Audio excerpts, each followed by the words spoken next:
सॼी दुनिया वांगुरु सिंध कराची जे शहर में अॼु हिंदू बिरादरी दिवाली जो ॾिणु सेलिब्रेट करे रही आहे, मल्हाए रही आहे। अॼु असां उन्हनि जी ख़ुशियुनि में शामिल थिया आहियूं ऐं हिते केतिरा ई अहिड़ा चेहरा आहिनि जेके हिंदू बिरादरी सां तालुक़ु नथा रखनि, उन जे बावजूदि पंहिंजे हिंदू भाउरनि ऐं भेनरुनि जी ख़ुशी में शामिल थियण जे लाइ हिते मौजूदु आहिनि। इहा निशानी आहे त सिंध जेका सूफ़ियुनि जी धरती आहे ऐं जंहिं हमेशह इहो साबित कयो आहे त मज़हबी फ़िरक़ेवारियत ऐं नफ़रत जी हिते का बि जाइ नाहे। इहो सबूत आहे त हिते ही सभु जेके माण्हू हिंदू बिरादरी सां गॾु अॼु हिननि जी यकजहती लाइ गॾु थिया आहिनि, शाह ऐं सचल जे पैगाम खे अॻियां वधाईंदे अमन जी ॻाल्हि कनि था। ऐं इहा निशानी आहे त सभिनीनि मज़हबनि खां वधीक सभ खां वॾो मज़हब इंसानियत आहे ऐं इंसानियत जे ई फ़रोग़ लाइ अॼु असां सभु हिते जेको आहे सो ॾियारी मल्हाए रहिया आहिनि ऐं असां उन्हनि सां गॾु शामिल आहियूं। आज आप यहाँ पे जो है हिंदू बिरादरी के साथ दिवाली सेलिब्रेट कर रही हैं, इसके हवाले से आप क्या कहेंगी? मैं जिस सरज़मीन से मेरा ताल्लुक़ है, सूफ़ी सचल साईं सरमद और शाह लतीफ़ की जो ये सरज़मीन है, इसने हमेशा से हमेशा से प्यार मोहब्बत का पैगाम दिया है, अमन का, शांति का। हम यहाँ पर, मैं हिंदू जो है बिरादरी उससे ताल्लुक़ नहीं है, उसके बावजूद मैं जिस पाकिस्तानी अक्सरियत से ताल्लुक़ रखने के बावजूद मैं सिंध में रहने वाली एक सिंधी होने की हैसियत से यहाँ पर हम दिवाली मनाने इसलिए आए कि हम इस प्यार को, इस जज्बे को, इस मोहब्बत को फ़रोग़ दें और इस भाईचारगी को बढ़ाएं कि जिस तरह से सिंध सूफ़ियों की सरज़मीन थी जहाँ पे हमेशा से प्यार अमन की बात होती थी, इसको जिस तरीके से मजहबी इंतहा पसंदी की तरफ धकेला जा रहा है, हम यहाँ पर आके ये प्रूफ करना चाहते हैं कि सिंधी अभी भी अपनी ज़मीन से उतनी ही मोहब्बत या गानगर्दी रखते हैं और वो इस मजहबी एक्सट्रीमिज़म या मजहबी दहशतगर्दी या मुल्लागर्दी के ख़िलाफ़ हैं और इस मुल्लागर्दी का शिकार नहीं बनने देंगे। आज हिंदू बिरादरी जो है वो पूरे दुनिया में दिवाली सेलिब्रेट कर रही है और सिंध और कराची में भी हम यही दिवाली के लिए आप यहाँ सब जमा हैं। मुझे आपसे पूछना है कि आप का ताल्लुक़ कहाँ से है और आप दिवाली कैसे सेलिब्रेट करते हैं? सबसे पहले तो मैं सबको दिवाली की मुबारकबाद देना चाहूँगा और इसके साथ साथ मैं ये बताना चाहूँगा कि मेरा ताल्लुक़ कश्मीर से है, लेकिन मेरी पैदाइश चूँकि सिंध कराची से है, तो मैं अपने आप को जितना कश्मीरी समझता हूँ उतना ही सिंधी भी समझता हूँ। इसके अलावा हम यहाँ पर आज दिवाली का मौका है तो हम लोग स्वामी नारायण मंदिर जो कि कराची का एक तारीख़ी मंदिर है, हम यहाँ पर दिवाली मनाने के लिए आए हैं। और मैं सिर्फ ये पैगाम देना चाहूँगा कि सिंध के अंदर मुसलमानों की तादाद तो बहुत ज़्यादा है, लेकिन इसके साथ साथ हिंदू भी एक बड़ी तादाद में है और जिनकी कंट्रीब्यूशन कभी भी हम नहीं फरामोश कर सकते। और सिंध के अंदर रवादारी और सूफ़ीज़म की जो रिवायत है जो सदियों से चलती हुई आ रही है, हम उसी रिवायत को आगे बढ़ाने के लिए यहाँ पर हिंदू बिरादरी के साथ शाना बशाना शामिल हो रहे हैं उनकी खुशियों में। और मैं तमाम पाकिस्तानियों को और ख़ासतौर पर सिंधियों को ये पैगाम देना चाहूँगा कि आप लोग तमाम नफ़रतें, एक दूसरे से मजहबी नफ़रतें और नस्ली नफ़रतें भुलाकर एक दूसरे के मजहबी, सकाफ़ती और जो हमारी जो दूसरी जो प्रोग्राम होते हैं उसमें शिरकत करें और तमाम लोगों को भाईचारगी और ह्यूमैनिटी का दर्स दें और इन सब दियों को हम लोग आगे तक अपनी आने वाली नस्लों में मुंतकिल करें ताकि ये दिए हमेशा जलते रहें। और सिंध की जो रिवायत है जहाँ पे अमन रवादारी का जो दिया जलता रहा है हमेशा, उसको ताबत जलता रहने दें। इन जे बारे में तव्हांजी छा राय आहे? मुझे ताल्लुक़ तो एक मुसलमान घराने से है, पर असीं सम्झूं था त जेके ॾियारी जो कोई ॾियारो आहे इहो सदियनि खां हज़ारनि सालनि खां जंहिं महिल इस्लाम जो वजूद भी न हो ते ॾियारो सिंध में मल्हायो पियो वञे। ऐं सिंध जेके आहे सूफ़ियनि जी धरती रही आहे। सिंध में जेके सिंध चवनि था त सिंध मज़हबनि जी माउ रही आहे। जीन धर्म, बुद्ध धर्म, जेके बि मज़हबूं आहिनि उहे धर्म जेके आहिनि सभु सिंध मां ई जेके आहिनि पैदा थिया आहिनि, सिंध खां ई अॻिते निकिता आहिनि। बुरोबिल वारो जेको वाक़ियो आहे उहो असीं सम्झूं था इहा हिकु रियासत तरफ़ां हिकिड़ी प्लानिंग आहे जेको सिंधी माण्हू जेको आहे सूफ़ी क़िस्म जो माण्हू आहे। सिंधी माण्हू अॻे गिरजाघर, मंदर ऐं मस्जिद गॾु ठाहींदा हुआ, गॾु पंहिंजी खाईंदा पींदा हुआ, त इहो न हूंदो हो त चकर ते के मस्जिद जे भरिसां कंहिंजो घरु आहे, कंहिंजे भरिसां घरु आहे, इहा शइ न हूंदी।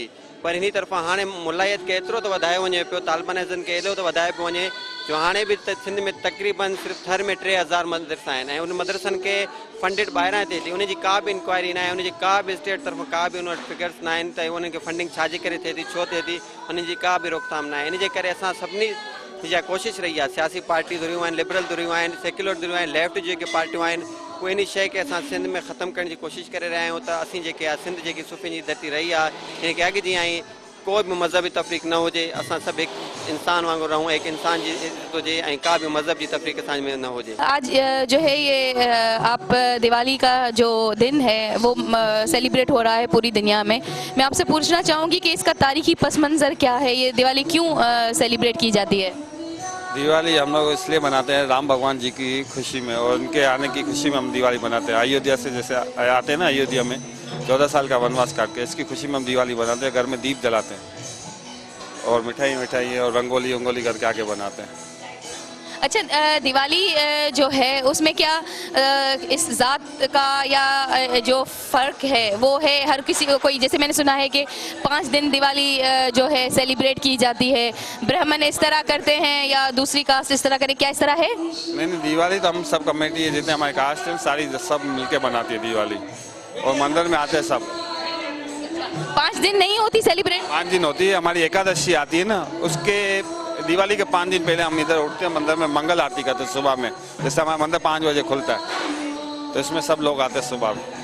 अच्छा, लक्ष्मी पूजा जो है वो हो चुकी है? टाइम अभी है, वो 8 बजे स्टार्ट हुआ है, 8 से लेके 11 बजे तक का है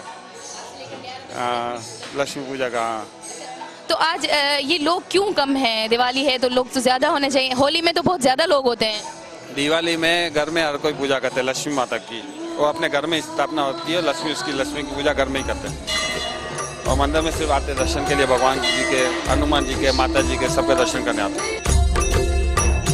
ओम जय लक्ष्मी माता, मैया जय लक्ष्मी माता, तुमको निस दिन सेवक, हर विष्णु विधाता। ओम जय लक्ष्मी माता, उमा रमा ब्रह्माणी, तुम ही जगमाता, तुम ही जगमाता।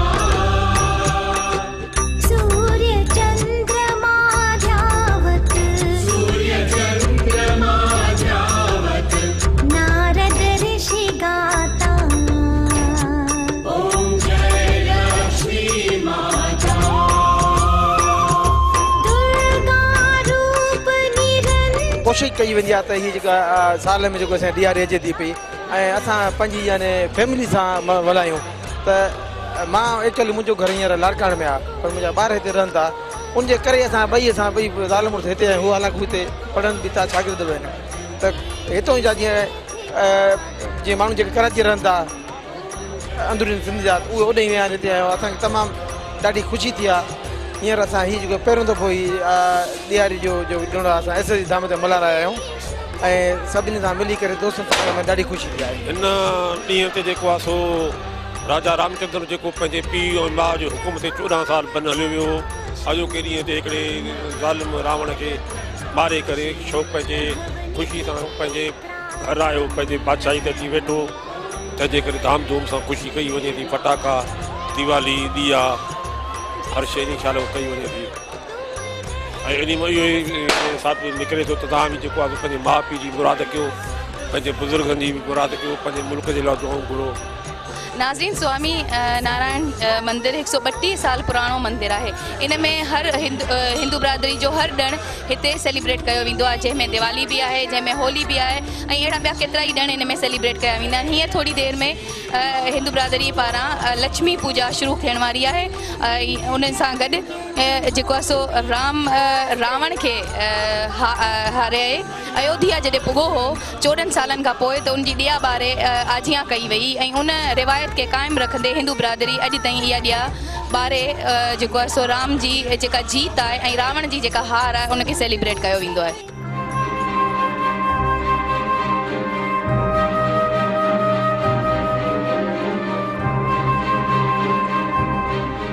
नाज़रीन, केतिरियूं ई औरतूं ऐं मर्द ऐं ॿार जीअं हिकिड़ो वॾो को ॾिणु सेलिब्रेट कंदा आहिनि, मल्हाईंदा आहिनि, हिकु मेले वांगुरु सभु हिते जेको आहे सो अची विया आहिनि।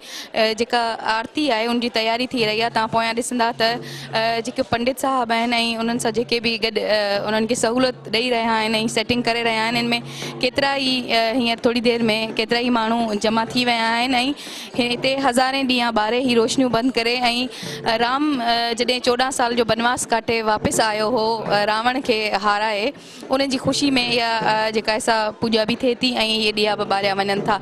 सो हींअर थोरी देरि में उहे ॾिया ॿारे पूॼा शुरू थियण वारी आहे। तव्हां ॾिसी सघो था त केतिरियूं ई औरतूं ऐं मर्द जीअं हिते पंहिंजी ख़ुशियुनि जे लाइ शामिलु थिया आहिनि। हिकिड़ो रंग रोशनियुनि ऐं पटाखनि जो ॾींहुं आहे। केतिरा ई पटाखा हिते ॿारे माण्हू ख़ुशीअ जो इज़हार करे रहिया आहिनि ऐं ॾिया ॿारे पंहिंजे मज़हबी ॾिण खे ख़ुशीअ सां मल्हाए रहिया आहिनि। अॼु ॾियारी जो ॾींहुं जेको आहे सो तव्हां मल्हाए रहिया आहियो, इन जे हवाले सां ॿुधाईंदा त इन जो पस मंज़र छा आहे, ॾियारी कीअं ऐं छो मल्हाई वेंदी आहे? ॾियारी इन जे लाइ मल्हाई वेंदी आहे जो 14 साल जो बनवास काटे श्री रामचंद्र पंहिंजे घर वापसि आया हुया। उन खां अलावा मंदिर वेंदा आहिनि, सभु ॾिया जलाईंदा आहिनि, मिठाइयूं वग़ैरह खाईंदा आहिनि ऐं ख़ूब इंजॉय कंदा आहिनि। छो त साल में हिकिड़ो ई ॾींहुं हूंदो आहे जेको मतिलबु हिंदुनि में अहिड़ो फेस्टिवल मञियो वेंदो आहे जेको मतिलबु सभिनी खां वॾो आहे। इन जे लाइ तव्हां पाण ॾिसी रहिया हूंदव त केतिरो मतिलबु सुठे तरीक़े सां सभु कुझु सेट आहे ऐं वेल सेट आहे। माण्हू सभु ईंदा मंदिर, असां बि इन जे लाइ आया आहियूं इंजॉय करणु। अच्छा, घरनि में बि ईअं ई सेलिब्रेट थी रहियो आहे या सिर्फ़ु मंदिर में? न घरनि में बि सेट कंदा आहियूं न, ॾिया जलाईंदा आहियूं, मिठाइयूं घुराईंदा आहियूं। इवन मां पंहिंजे घर में हाणे ॾिया जलाए हिते आई आहियां। दावतूं वग़ैरह थींदियूं आहिनि, ॿाहिरि वेंदा आहियो? हा, हिते कराची में त मतिलबु पूरी होटलिंग थींदी आहे, पूरनि वॾा हॉल्स बुक कराए मतिलबु कंबाइन जेको आहे सो दिवाली फंक्शन्स थींदा आहिनि, जाम कुझु थींदो आहे। जीअं मतिलबु मेलो हूंदो आहे ईअं हिकिड़ो फेस्टिवल वांगुरु तव्हां इनखे सेलिब्रेट कंदा आहियो। इन जो मज़हबी मतिलबु हिकिड़ो ई आहे, ॾिणु आहे, ॾींहुं आहे। तव्हांजे ख़्याल में त तव्हां सां गॾु सिंध जो हिकिड़ो पर्सपेक्टिव आहे, तव्हां सिंधी आहियो ऐं सिंध जा केतिरा ई माण्हू हिते आहिनि जेके तव्हां सां गॾु अॼु शामिलु आहिनि ख़ुशियुनि में, इन जे हवाले सां तव्हां छा चवंदा? इन जे लाइ मां इहो ई चवंदमि, सभु हिते जेके रहनि था न मोस्टली पंहिंजे घरनि खां परे था रहनि ऐं अकेला था रहनि, इवन इंक्लूडिंग माई सेल्फ। मां बि पंहिंजे घर खां परे आहियां, बिकॉज ऑफ माई एग्ज़ाम्स मां पंहिंजे घर न वञी सघियमि। त सही आहे अगरि सॼी कम्यूनिटी मिली करे गॾु इंजॉय कयूं त वधीक बेटर आहे हिकिड़ो फेस्टिवल। मतिलबु मुस्लमाननि, हिंदू, क्रिश्चन जो को फ़र्क़ु कोन्हे, को सभु गॾिजी हिक ॿिए जा ॾींहं जेके आहिनि उहे मल्हाए सघूं।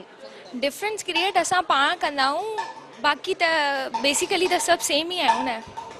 तव्हांजो नालो? रमीता। Thank you रमीता।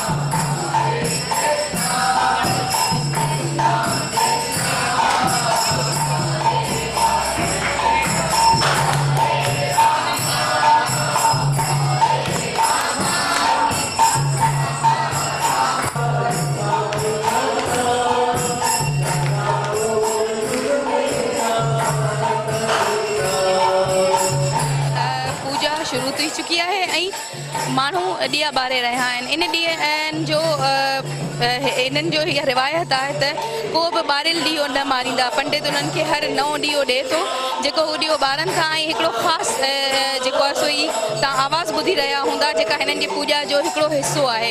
हिन पूरे महीने खे कार्तिक जो महीनो चवंदा आहिनि ऐं इन महीने जी पूरे जी तारीख़ आहे जेका आऊं हिते मौजूदु जेका नारी आहे उन सां ॻाल्हाईंदसि ऐं उनखां पुछंदसि त हू हिन में शरीक बि आहे ऐं उनखे इन तारीख़ जी ख़बर बि आहे त ही छो जेको आहे सो सेलिब्रेट। हिकिड़ो त राम आयो अयोध्या खां ॾिया उनजे करे ॿारे था वञनि, लेकिन पूरे महीने कार्तिक जे महीने में छो ख़ासि इबादत करे इनखे ख़ुशियुनि वांगुरु सेलिब्रेट कयो अथई।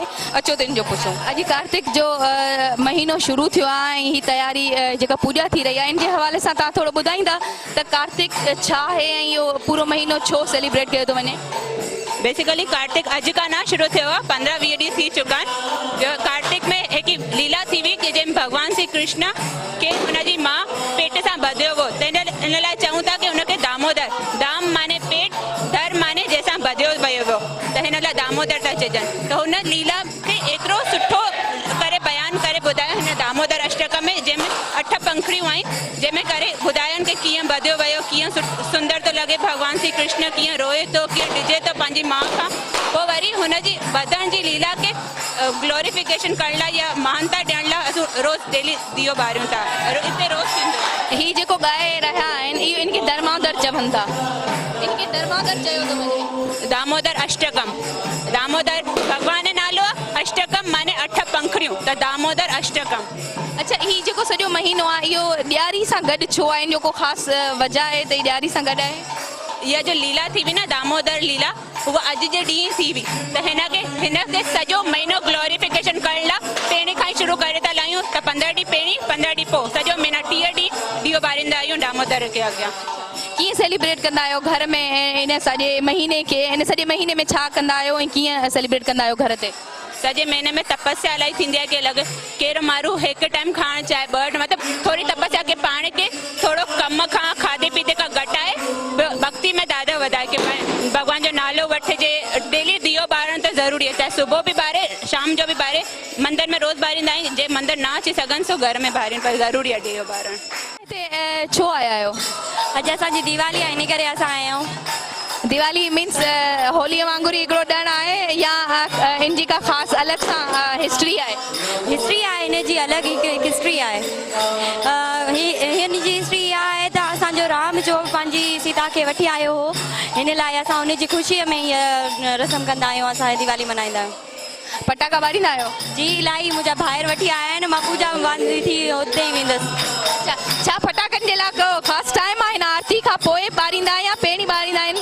न, जंहिं ॾींहुं पूजा थींदी आहे न उन राति जो ॿारींदा आहियूं। वैसे त हर कोई ॿारे थो, घरनि में ख़ुशी त थिए थी, बतियूं लॻाईंदो आहे, ॾीवा था ॿारियूं, पर पटाखा जंहिं हिन ॾींहुं ॿारींदा आहियूं असां। सभई जेके बि ज़ातियूं आहिनि, ब्राह्मण आहिनि या ॿिया जेके बि ज़ातियूं आहिनि, उहे सभु ॾियारी खे ऐं हिन महीने खे ईअं ई सेलिब्रेट कंदा आहिनि या को अलॻि अलॻि सिस्टम आहे? न, हिन भेरे ईअं थियो आहे त ॿ ॾींहं थी विया आहिनि, हिकिड़ो काल हिकिड़ो अॼु। काल बि घणनि माण्हुनि दिवाली कई आहे, यानी दिवाली जी पूजा जो हूंदी आहे उहा काल कई आहे, पर घणनि माण्हुनि अॼु कई आहे, छो त काल जो ॾींहुं ॾाढो चवे वञे त माने भारी ॾींहुं, इन करे काल न थी। बसि असांजे हिंदू धर्म जे हिसाब सां नओं साल शुरू थींदो आहे, ऐं इन लाइ असां ख़ुशियूं कंदा आहियूं त जीअं सॼो साल असां ख़ुशीअ सां गुज़ारियूं।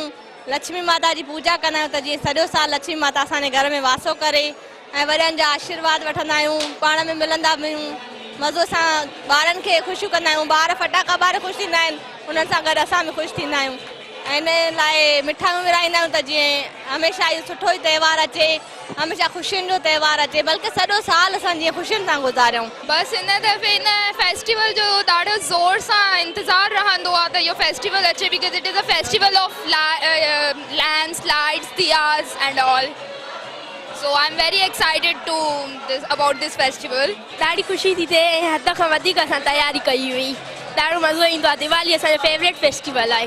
असांखे ॾाढी ॾाढी ॾाढी हद खां ज़्यादा ख़ुशी थिए थी, इंजॉय कयूं था असां हिते ॾाढो काफ़ी इंजॉय कयूं था, अञा इंजॉय कंदासीं, अञा 3 ॾींहं 2 ॾींहं पिया आहिनि अञा, ते अञा बम वॼाईंदासीं, अञा मौज कंदासीं। इहो साल में हिकिड़ो ई अहिड़ो मेन फेस्टिवल ईंदो आहे जिते असां सेलिब्रेट कंदा आहियूं, छोकी राम भॻवान जेके आहे 14 साल खां बाद वापसि आया पंहिंजे घर, तॾहिं इनखे असां ॾाढी ख़ुशियुनि सां मल्हाईंदा आहियूं। सभु पाण में रिलेटिव सभु गॾु थींदा आहिनि, फटाका फोड़ंदा आहिनि, इंजॉय कंदा आहिनि, दिया ॿारंदा आहिनि, ॾाढो सुठो मज़ो आहे। ॾाढी इबादत बि कंदा आहियूं, मुल्क जे लाइ बिल्कुलु दुआ घुरंदा आहियूं, हमेशह असांजो मुल्क आबाद रहे। असां हिन मुल्क में रहूं पिया, हिन मुल्क जा बाशिंदा आहियूं, पर इन सां गॾोगॾु असां हिन मुल्क जे लाइ ख़ैरख़्वाह बि आहियूं। असां पंहिंजा हर त्योहार ॾाढे जोश जज़्बे सां ख़ुशी सां मल्हायूं था, इन सां गॾोगॾु मुल्क जी सलामती, अमन अमान ऐं जे लाइ बि दुआऊं घुरूं पिया। हीअ जेका तव्हां ॾिसी रहिया आहियो, हिते हर त्योहार, हर ख़ुशी, हर ॾिणु मल्हायो थो वञे पियो, ऐं असांखे फुली आज़ादी आहे, फुली ख़ुशी सां मल्हाइण जी इजाज़त आहे, ऐं असां बिल्कुलु ख़ुशि आहियूं। नाज़रीन, ख़ुशियुनि ऐं रंगनि जो ॾींहुं अॼु ॾियारीअ जो ॾींहुं, तव्हां ॾिठो त हिंदू बिरादरी सां गॾु उन्हनि जी ख़ुशियुनि में शामिलु थियण जे लाइ सिंध जा सभु माण्हू हिते उन्हनि सां गॾु आहिनि, ऐं इहो हिकु सबूत आहे त सिंध कंहिं बि फ़िरके वारियत जी ऐं इंतिहा पसंदी जी सिंध में का बि जाइ कोन्हे। हीउ हिकु एॾो वॾो ॾिणु आहे, जीअं असां ईदूं ऐं बकर ईद या अहिड़ा ॿिया जेके मज़हबी ॾींहं आहिनि मल्हाईंदा आहियूं, ईअं ई असांजी हिंदू बिरादरी होली ऐं ॾियारी मल्हाईंदी आहे। केतिरनि ई सालनि खां जॾहिं अञा सिंध में मज़हब नाले का शइ न हुई, न आयो, तॾहिं खां हिंदू सिंधी गॾु रहंदा हुआ, को मज़हबी मतभेद न हूंदो हो। तव्हां ॾिठो हूंदो नाज़रीन त पूरे भील जो जॾहिं वाक़ियो थियो हो त सिंध खे हिकिड़े अहिड़े पासे धकेलण जी कोशिशि कई पई वई त सिंध इंतहा पसंदी जे वर चढ़ी वई आहे पर सिंध सूफ़ियुनि जी धरती आहे ऐं सिंध इहो साबित कयो आहे त कंहिं बि फ़िरक़ेवारियत जी कंहिं बि नफ़रत जी ऐं कंहिं बि इंतहा पसंदी जी सिंध में जॻह नाहे जीअं ॾियारी ते ईदुनि ते घर साफ़ थींदा आहिनि तीअं ई असां सभिनि खे दिलूं साफ़ करणु घुरिजनि ऐं इन ॾींहं खे हिकिड़े तारीख़ी हैसियत सां ॾिठो वञे त रावण ते यानी हिकिड़े ग़लति ऐं हिकिड़ी ख़राबु शइ या हिकिड़ी ईअं चइजे त नेगेटिव जेका ताक़त हुई उनखे हारायो ऐं राम जीतियो हो ऐं 14 सालनि जो बनवास काटे जॾहिं अयोध्या आयो हो त ॾींहं ॿारे उनजी आजियां कई वई त असांखे बि पंहिंजे दिलनि मां सभु नफ़रत ऐं फ़िरक़ेवारियत खे कढी ऐं हिकु जहिड़ा ई वांगुरु जीअं असां रहंदासीं उहे रहूं ऐं मज़हबी इंतहा पसंदी खे ख़तमु कयूं पंहिंजा दिलि बि ईअं ई साफ़ु कयूं जीअं ईदुनि ते घर साफ़ु कंदा आहियूं